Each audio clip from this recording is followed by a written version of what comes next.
ایک عام مسلمان کی بھی یہ ذمہ داری ہے کہ وہ کوئی بھی کام کرنے سے پہلے یہ سوچے کہ مجھے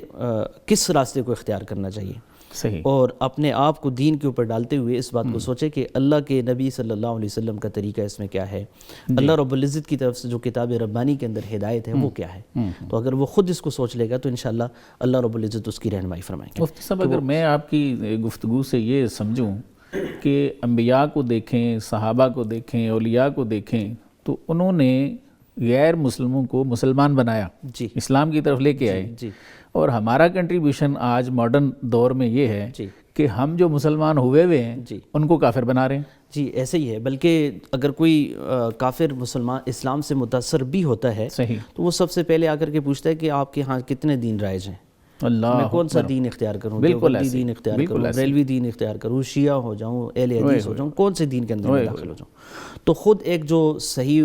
جو کافر ہے، جس کو جو رائے ہدایت کے اوپر آتا ہے، تو اس کے لیے کنفیوژن بن جاتی ہے، اس کے لیے بالکل راستہ ایسے، کلیئر نہیں ہوتا کہ میں کس دین کو قبول کروں۔ بالکل ایسے، جبکہ اللہ کے حبیب صلی اللہ علیہ وسلم جب دنیا سے جا رہے تھے تو آپ صلی اللہ علیہ وسلم نے فرمایا کہ ترکت فیکم شیئین،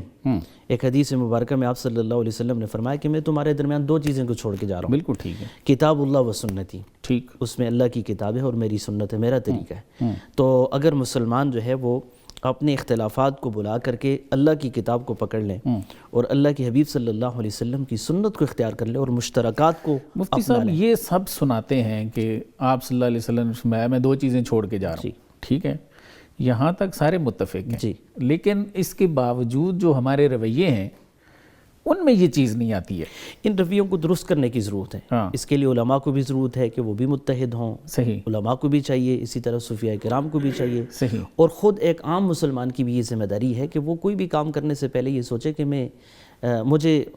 کس راستے کو اختیار کرنا چاہیے، صحیح، اور اپنے آپ کو دین کے اوپر ڈالتے ہوئے اس بات کو سوچے کہ اللہ کے نبی صلی اللہ علیہ وسلم کا طریقہ اس میں کیا ہے، اللہ رب العزت کی طرف سے جو کتاب ربانی کے اندر ہدایت ہے وہ کیا ہے۔ تو اگر وہ خود اس کو سوچ لے گا تو انشاءاللہ اللہ رب العزت اس کی رہنمائی فرمائیں گے۔ بالکل ٹھیک ہے۔